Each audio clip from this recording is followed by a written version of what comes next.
ఇద్దరి నట ప్రస్థానం కూడా ఒకే సినిమాతో ప్రారంభమైంది. అది ప్రాణం ఖరీదు. దీర్ఘమైనటువంటి ఈ నట ప్రస్థానంలో మా అనుబంధం వెనవేస్తుంది. అంతా ఇంత కాదు. ఆయనతో నటిస్తున్నప్పుడు తెర మీద ఆయన నటనను చూసి అద్భుతం అనుకోవడం వేరు, వ్యక్తిగతంగా 1-to-1 కూర్చున్నప్పుడు ఆయన చేసే చమత్కారాలు కానీ చెప్పే జోకులు కానీ అవి ఆద్యంతో చాలా ఉత్సాహపరుస్తుంది. అంతే షూటింగ్ ఉందంటే కనుక ఇలా కోట శ్రీనివాసరావు గారు ఉన్నారు, ఇవాళ చాలా హుషారుగా బాగుంటుందని ఉత్సాహంతో వెళ్ళేవాళ్ళం. వారి ఆత్మనికి శాంతి చేకూరాలని ఆ భగవంతుడిని ప్రార్థిస్తూ వారి కుటుంబ సభ్యులకి ప్రతి ఒక్కరికి నా ప్రగాఢ సానుభూతిని తెలియజేస్తున్నాను. అందరికీ కూడా ఒక కుటుంబ సభ్యుడు, నాకు ఇష్టమైన వ్యక్తి, ఏదైనా అభిప్రాయం చెప్పాలంటే నిర్మోహమాటంగా చెప్పగలిగే వ్యక్తి. ఆయన్ని చిత్ర పరిశ్రమ కోల్పోవడం చాలా లోటు, చాలా వెలితి ఉంది. ఇది నా మొట్టమొదటి సినిమా అక్కడమ్మాయి ఇక్కడ అబ్బాయి నుంచి అత్తారింటి దారేది వరకు నాకు ఆయనతో మంచి అనుబంధం ఉంది. వారి ఆత్మకి శాంతి చేకూరాలని మనస్ఫూర్తిగా ఆకాంక్షిస్తున్నాను, మనస్ఫూర్తిగా ప్రార్థిస్తున్నాను. One of the finest actors, most versatile actor on Telugu film industry. And like what one is saying, నాకు personally I'm very sad. And my association with him right from my first film I've been very close to Kota garu. And career లో ఎన్నో మంచి చిత్రాలు చేశాను. Like ఇంట్లో వెళ్ళాలి, ఇంట్లో క్రీడలు కానీ, శత్రు కానీ, గణేష్ కానీ, ఆడవారు మాట్లాడుతున్నా. అండ్ మా సురేష్ ప్రొడక్షన్స్లో ప్రతి సినిమాలో కోట గారు తీశారు.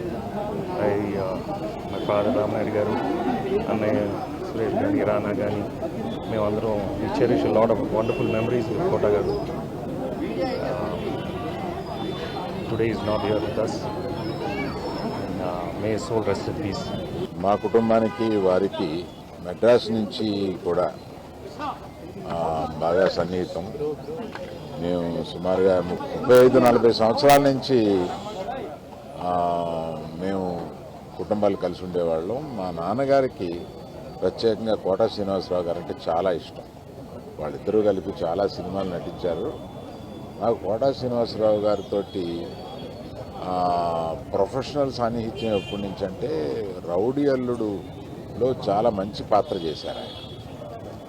ఆ పాత్ర పోషించిన దగ్గర నుంచి ఆయనకి కూడా కెరీర్లో ఒక మంచి ఇది రావడమే కాకుండా సినిమా కూడా బాగా పోయింది. చాలా సరదాగా, చాలా చలుక్తులు వేసి చాలా బాగా మాట్లాడతారు ఆయన. అటువంటి మా కుటుంబానికి సన్నిహితుడు. వారి పర్సనాలిటీని మర్చిపోలేం. ఎప్పుడు ఆయనతోటి I look forward to spend time with. అటువంటి ఆయన వాళ్ళు లేరు.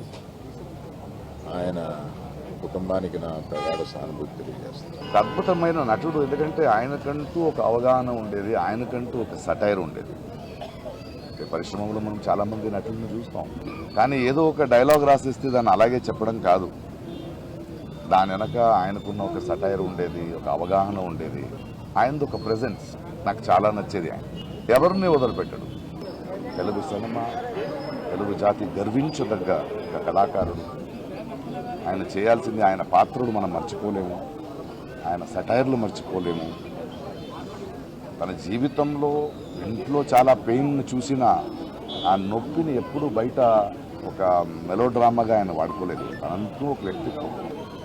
అలాంటి వ్యక్తులు నాకు చాలా ఇష్టం. ఎందుకంటే అజాత శత్రువుగా అందరికీ నచ్చే బతకడం కన్నా నేను ముక్కుసూటిగా మాట్లాడతాను, ఎవరైనా పట్టించుకోను అనే ఒక వ్యక్తిత్వం ఉంది కదా, అది చాలా అరుదు. అలాంటి ఒక అద్భుతమైన వ్యక్తి, అద్భుతమైన కళాకారుడు. Will go to miss him. కొన్ని వందల సినిమాల్లో యాక్ట్ చేశాం. ఆయన ఒక మహానటుడు అని నేను ప్రత్యేకంగా చెప్పాల్సిన పని లేదు. ఒక దశకంలో నేను, కోట శ్రీనివాసరావు, బాబు మోహన్, మేము ముగ్గురం ప్రతి సినిమాలో ఉండేవాళ్ళం. రోజుకు 18-20 గంటలు పనిచేసేవాళ్ళం. 4 decadesగా అరే ఒరే అనుకుంటూ కలిసి ఉన్నాం. వాళ్ళ కోట లేడు అంటే నమ్మలేకపోతుంది. నటన ఉన్నంత కాలం కోట ఉంటాడు. వాడుకు నటరాజు కూతురు, మహానుభావుడు. ఏ విషయాన్నైనా నిర్మోహాటంగా మాట్లాడే వ్యక్తి. అహనా పెళ్ళంట సినిమా చూడని వారు తెలుగువారు ఉంటారని నేను అనుకోను. మరి ఆనాటి నుంచి ఆయనతో సహచర్యం, ఆ నలుగురు నేను ఉత్తమ నటుడైతే ఆయన ఉత్తమ సపోర్టింగ్ నటుడు. రాజేంద్రుడు గజేంద్రుడు, మాయిలోడు ఇలా చెప్పుకుంటూ పోతే నా జీవితంలో నా సూపర్ హిట్స్ అన్నిటిలోనూ కోటమా ఉన్నారు. నేను హీరోగా ఎన్ని సూపర్ హిట్ సినిమాల్లో ప్రతి దాంట్లోనూ కోటమా ఉన్నారు. ఆ విధంగా ఆయన నా జీవితంలో ఒక పార్ట్ అయినందుకు వారిని ఇవాళ మనందరం వరుసగా.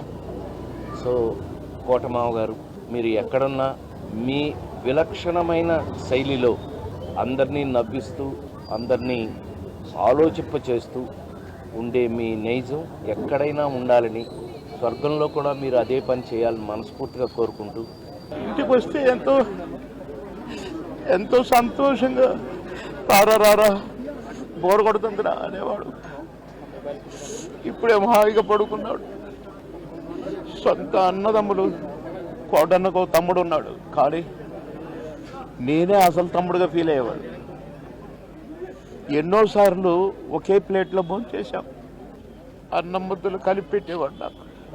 తినబాయ్, టైం తక్కువ ఉందిరా అని అనేవాడు.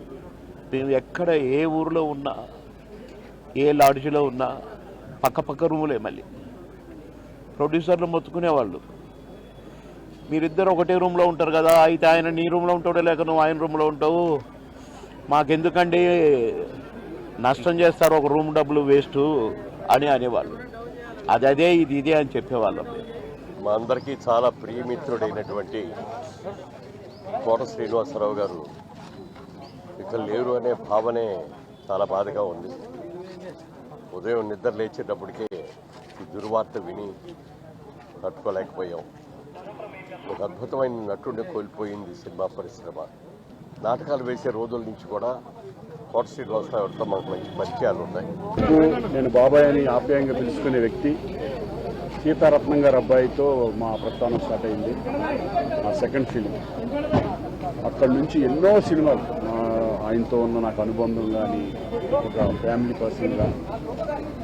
మొన్న కూడా ఈ మధ్య కూడా ఎప్పుడు కూడా ఫోన్లో మాట్లాడుకుంటూ ఆయన ఆరోగ్యం బాగోలేదు అనేది తెలిసి కూడా ఎప్పుడు మాట్లాడుతూ ఉంటాం. బాబాయ్ అని ఆప్యాయంగా పిలుచుకునే వ్యక్తి ఈరోజు గొప్ప ఆర్టిస్టు లేరు అనేది నిజంగా జీర్ణించలేకపోతున్నాం. అటువంటి గొప్ప వ్యక్తి, గొప్ప ఆర్టిస్ట్ మా ఇండస్ట్రీకి దూరం అయినందుకు మేము చాలా బాధపడుతున్నాం.